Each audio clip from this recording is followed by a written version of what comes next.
KPM.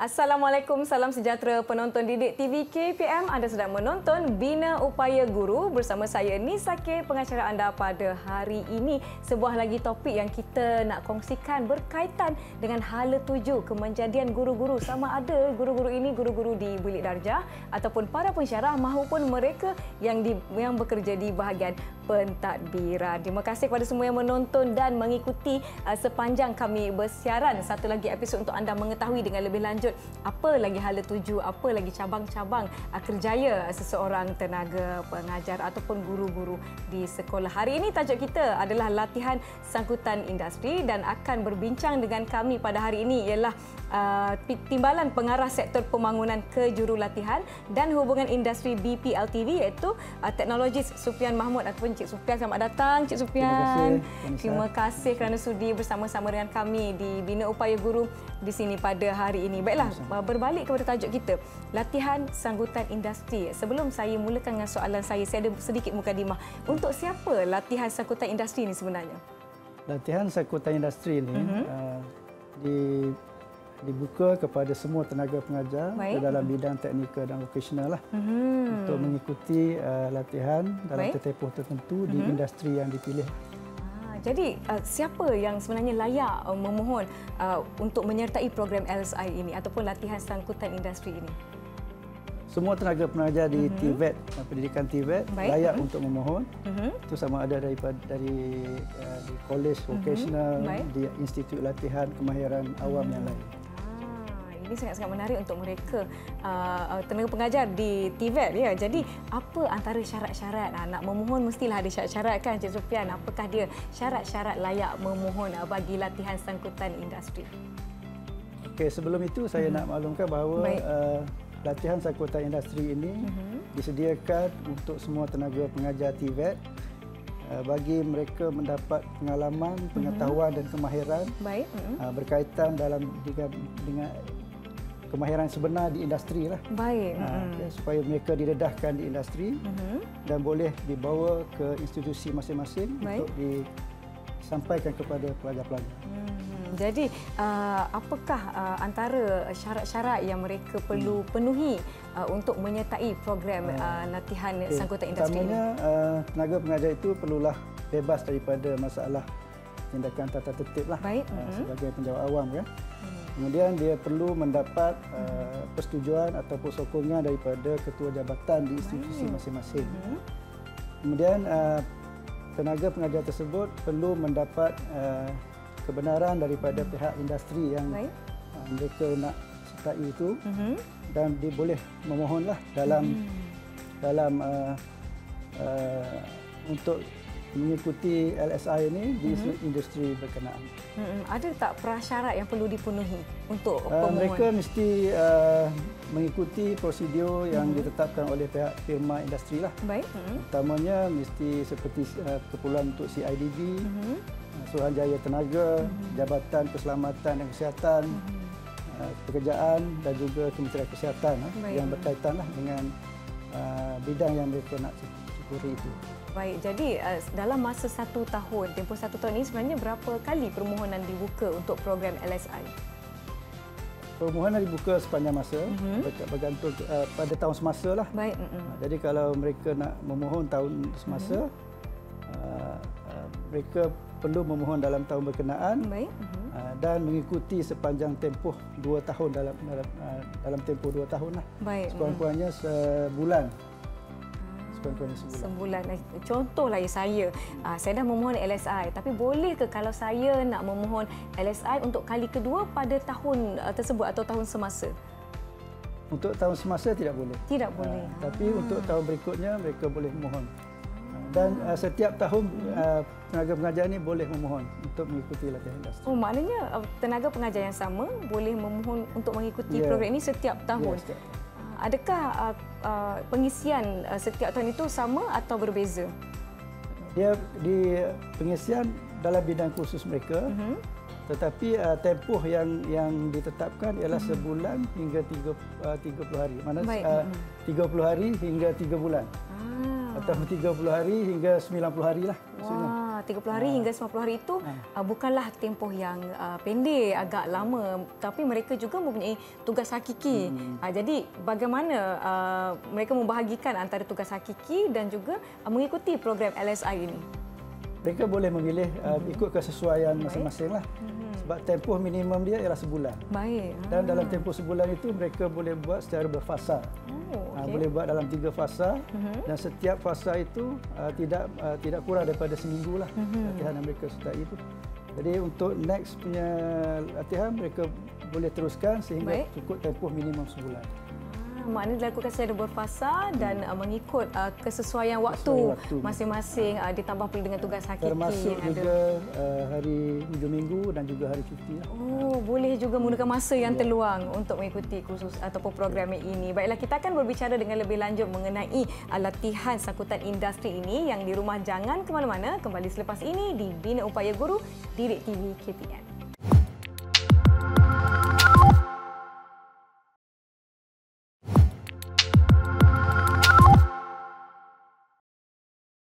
Terima kasih masih menonton Bina Upaya Guru. Masih bersama saya Nisa K dan Encik Sufian yang merupakan Timbalan Pengarah Sektor Pembangunan Kejurulatihan dan Hubungan Industri BPLTV membincangkan tentang topik latihan sangkutan industri yang mana kita dah tahu LSI ini atau latihan sangkutan industri ini untuk siapa yang boleh memohon, syarat memohon. Tapi saya nak petik kembali daripada apa yang saya sebutkan tadi. Sekiranya saya telah memohon pada tahun ini, dah mengikuti program ini, kemudian tahun hadapan saya mohon lagi sekali, Encik Sufian, pergi lagi, ikuti lagi program ini. Jadi adakah ini akan menjejaskan tugas hakiki saya, tugas harian saya sebagai tenaga pengajar TVET, ataupun sebenarnya ianya dibenarkan mengikut kepada orang kata apa, program ini dilakukan secara berfasa?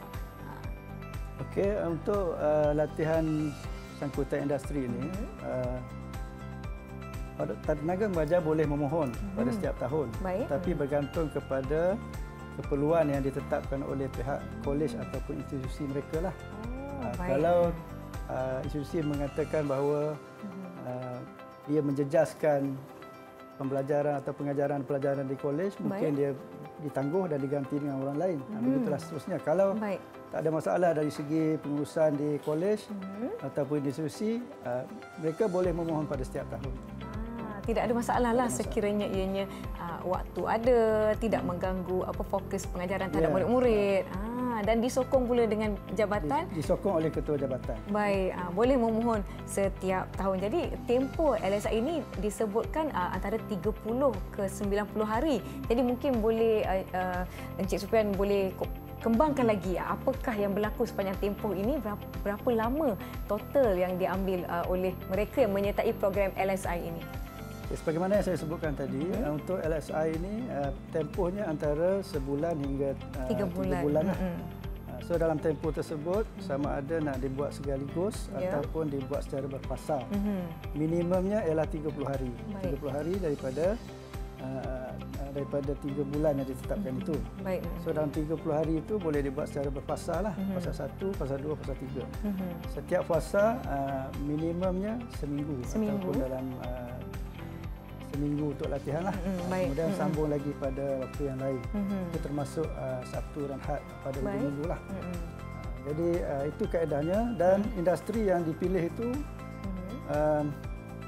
boleh dipilih di lokasi yang berhampiran dengan tempat bertugas tenaga pengajar tersebut. Baik, ini bermakna mereka yang menyertai program ini perlu hadir ke lokasi program dijalankan? Dia perlu hadir di industri dalam tempoh yang ditetapkan itulah. Kalau seminggu, seminggulah. Kalau 30 hari, mereka perlu berada sepenuh masa 30 hari. Baik, sebenarnya saya tertanya-tanya apabila kita ataupun seseorang itu memohon untuk menyertai program LSI, adakah permohonan itu terus masuk ataupun perlu ada pemilihan dibuat? Ya, memang. Peserta perlu memohon, menghantar permohonan, dan dia dengan syarat dia perlu didaftarkan dulu dalam sistem TIPS. yang dibina oleh pihak SIAS ataupun institusi untuk melatih tenaga pengajar TVET lah. Jadi bila mana mereka mendaftar dalam sistem TIPS itu, mereka boleh memilih industri yang mereka berminat untuk hadir buat LSI dan didaftarkan semula dalam sistem tersebut. Jadi bila diluluskan oleh pihak institusi dan juga pihak pentadbir institusi iaitu BPLTV, dan mereka boleh dihantar untuk ke industri lah. Okey, pada setiap satu-satu pengambilan atau setiap satu-satu program dijalankan, berapa ramai peserta, berapa besar kapasiti peserta yang diterima untuk satu-satu program itu dijalankan? Program bergantung kepada industri tersebutlah. Kalau industri tersebut perlukan ramai syarah dalam bidang tersebut untuk mengikuti latihan, mereka boleh, itu bergantung kepada industri. Tetapi pihak kolej menghadkan dari segi tenaga pengajar yang perlu dihantar ke industri supaya tidak mengganggu proses pembelajaran di kolej sendirilah. Mungkin satu masa itu beberapa orang saja yang dibenarkan untuk mengikuti LSI. Ya, nanti hantar terlalu ramai tenaga pengajar nanti murid-murid sekolah pula baik. Jadi perlu ada keseimbangan di situ. Setiap kali dihantar tenaga pengajarnya perlulah jumlah yang bersesuaian, yang tidak mengganggu perjalanan di sekolah ataupun di kolej pula. Baiklah, bagaimana kalau saya lah contohnya kan, saya ni tenaga pengajar TVET, saya nak memohon menyertai program LSI, bagaimana untuk saya memohon? Mungkin di luar sana ada yang nak tahu. Okay, sebelum memohon untuk LSI, perlu berdaftar dengan sistem TIPS yang saya nyatakan tadilah. Bila nama kita dah didaftar dalam sistem tersebut sebagai tenaga pengajar, kita boleh memilih program ataupun bidang kemahiran yang ada dalam sistem tersebut yang kita mahu ikuti di industri. So bila kita contohnya kita bidang mekanikal, ya. Jadi kita dapatkan firma atau industri yang berkaitan dengan bidang program kita, dan kita daftarkan isi borang dalam sistem isi borang, kemudian hantar kepada pihak pentadbir. Bila diluluskan, barulah kita boleh menyertai program LSI. Baik, saya tertanya-tanya apabila sistem TIPS disebut-sebutkan tadi, adakah sistem ini perlu didaftarkan sendiri oleh tenaga pengajar tersebut atau didaftarkan oleh jabatan ataupun institusi tempat beliau bekerja? Boleh didaftarkan sendiri oleh tenaga pengajar. Baik. Sistem itu dibina memang sebagai database kepada semua tenaga pengajar dalam bidang TVET di semua institusi latihan di seluruh negara lah. Baik. Adakah dengan menyertai program LSI ini, tenaga pengajar TVET ini mempunyai laluan kerjaya yang lebih cerah ataupun mampu pergi ke peringkat yang seterusnya? Okay, tujuan kita memerlukan tenaga pengajar yang ada mengikuti latihan industri ini adalah supaya mereka didedahkan dengan pengalaman sebenar di industri, supaya mereka dapat bawa balik hubung kaitkan di pihak industri dengan pihak kolej supaya beri pengalaman yang lebih baik kepada pelajar lah.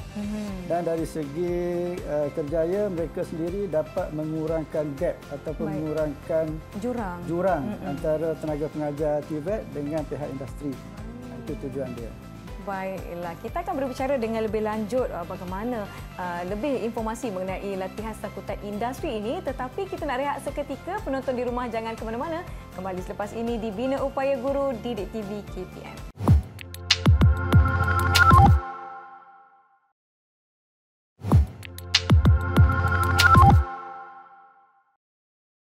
Kembali menonton Bina Upaya Guru di saluran Didik TV KPM. Masih bersama saya Nisa K dan Teknologi Sufian Mahmud. Cik Sufian kita, Timbalan Pengarah Sektor Pembangunan Kejurulatihan dan Hubungan Industri BPLTV. Kita nak bertanya dengan lebih lanjut lagi tentang informasi berkaitan latihan sangkutan industri, dan antara syarat memohon adalah untuk menyertai program ini adalah untuk mendapatkan penempatan. Jadi bagaimana peserta-peserta program ini mendapatkan penempatan? Apakah cara-cara untuk mereka mendapatkan penempatan bagi LSI? Okay, peserta latihan industri ini dia boleh memohon sendirilah, dia boleh mencari industri yang bersesuaian dengan keperluan mereka, keperluan kemahiran yang mereka perlukan. Bila dapat industri tersebut, mereka kena daftar dapat kelulusan ataupun kebenaran bertulis daripada pihak industri. Baik. Dan dengan surat kebenaran itu, mereka boleh memohon dengan mengisi borang permohonan dalam tips tadi. Baik, jadi apabila mereka memohon, apakah firma-firma yang boleh dijadikan ataupun sesuai dimohon untuk dijadikan penempatan bagi program LSI?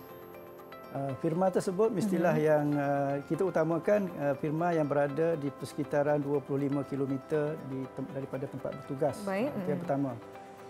Dan firma tersebut sesuai dan berkaitan dengan bidang yang mereka ikuti.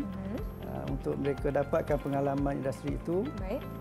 Dan kursus yang dipilih itu ataupun program yang akan diikuti itu terdapat dalam sistem tips yang ditetapkan itu. Baik, saya tertanya-tanya sebenarnya apakah bidang yang mendapat permintaan tinggi dari segi tenaga pengajarnya? Banyak bidang. Di kolej vokasional kita ada banyak bidang yang teknologi yang boleh diikuti oleh pelajar-pelajar dan pensyarah-pensyarah ataupun tenaga pengajar inilah yang akan mencari industri ataupun firma yang berkaitan dengan bidang mereka untuk mereka dapatkan pengalaman dari industri dan bawa balik kepada pelajar mereka lah. Jadi bidang-bidangnya macam mechanical, electrical, elektronik. Saya kira bidang-bidang ini sebenarnya mungkin pada waktu saya bersekolah dahulu kan, masih muda ya Cik Sufian, bersekolah dahulu mungkin tidak mendapat perhatian. Sebagaimana sekarang murid-murid dan pelajar telah mendapat kesedaran bahawa ini adalah bidang yang memerlukan tenaga yang banyak. Jadi adakah permintaan itu meningkat sejajar dengan kesedaran mereka, oh ini adalah bidang yang mereka boleh sertai? Memang meningkat. Dari segi permohonan pelajar-pelajar untuk masuk ke bidang-bidang vokasional ini sangat merangsangkanlah. Antara bidang-bidang yang popular dalam bidang teknologi ini seperti otomotif. Oh, otomotif. Baik. Jadi bidang otomotif sekarang ini kita maklum bahawa teknologinya dah berkembang. Jadi pensyarah-pensyarah kita itu perlu meningkatkan kemahiran mereka dalam bidang berkenaan. Contohnya sistem teknologi hybrid. Ya, betul. So bila mungkin masa mereka dilatih dulu di institusi pendidikan, mereka tak ada silibus yang berkaitan dengan hybrid. Ya, kereta auto, kereta manual. Auto, manual, sistem contoh sekarang ni lagi advanced EV vehicle kan. So bila mereka perlukan kemahiran-kemahiran begitu, mereka cari industri yang boleh berikan khusus berkaitan dengan peningkatan program mereka itulah. Dan itu yang latihan sangkutan industri ini membantu mereka. Jadi sepanjang mereka menyertai program LSI ini, ada tak bentuk-bentuk perlindungan yang mereka akan terima sepanjang program berlangsung? Memang ada. Mereka akan disediakan dengan insurans berkelompok lah. Yang dibiayai untuk sepanjang tempoh latihan mereka. Baik. Ini disediakan oleh pihak? Oleh pihak SIAS. Oleh pihak SIAS itu sendiri. Jadi mungkin ramai yang selepas menonton episod kita ini mempunyai lebih minat untuk mengetahui dengan lebih lanjut bagaimana mereka nak mendapatkan lebih informasi berkaitan dengan latihan sangkutan industri. Mungkin ada tenaga pengajar yang berminat nak memohon. Kita di BPL TV memang kita mengeluarkan surat siaran berkaitan dengan LSI ini ke semua kolej-kolej vokasional. Dan di situ pihak kolej perlu menyenaraikanlah pensyarah-pensyarah ataupun tenaga pengajar mereka yang perlu mengikuti latihan industri dan didaftarkan dalam sistem tips tadi. Dan mereka juga boleh berhubung dengan pihak BPL TV di talian yang ditetapkan.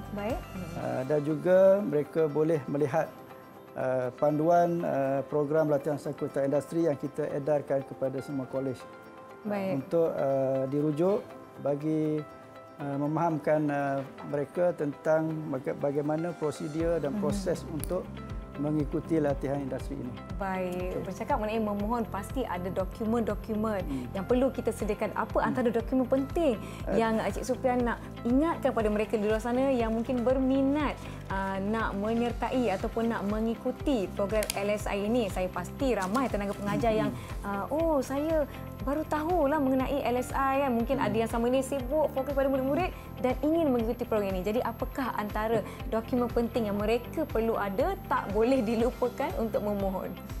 Okey, untuk memohon mereka perlu sediakan resume mereka lah. Resume.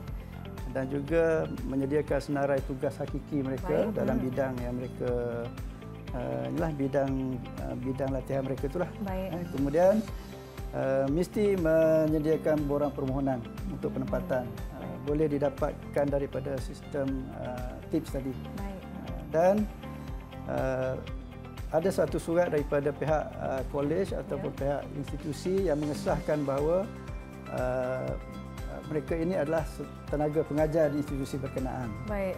Dan juga mereka perlu dapatkan surat jawapan daripada pihak firma atau industri yang membenarkan mereka mengikuti latihan untuk disertakan bersama dalam borang permohonan. Itu yang penempatan tadi tu ya? Ya, penempatan industri tadi.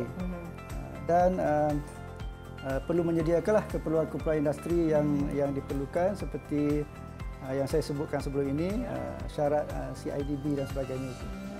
Jadi pada mereka yang berminat untuk mengikuti program latihan sangkutan industri yang seterusnya boleh sediakan dokumen-dokumen ini bersedia untuk mengikuti program ini, kerana saya fikir ini adalah salah satu cabang ataupun cara untuk mereka meningkatkan lagi kualiti diri sebagai tenaga pengajar untuk disalurkan kembali kepada pelajar-pelajar di kolej. Betul tak Cik Sufian? Baiklah, saya ucapkan terima kasih banyak-banyak kepada Teknologi Sufian Mahmud. Cik Sufian, terima kasih Timbalan Pengarah Sektor Pembangunan Kejurulatihan dan Hubungan Industri BPLTV kerana bersama-sama dengan kami di sini pada hari ini di Bina Upaya Guru. Diharapkan apa yang kita kongsikan pada hari ini mengenai latihan sangkutan industri memberi manfaat dan pencerahan kepada semua yang menonton. Sekali lagi terima kasih Encik Sufian. Semoga bertemu lagi, jangan serik ya. Boleh ya? InsyaAllah. InsyaAllah. Baiklah, semoga kita bertemu lagi Bina Upaya Guru Didik TV KPM. Assalamualaikum. Salam sejahtera.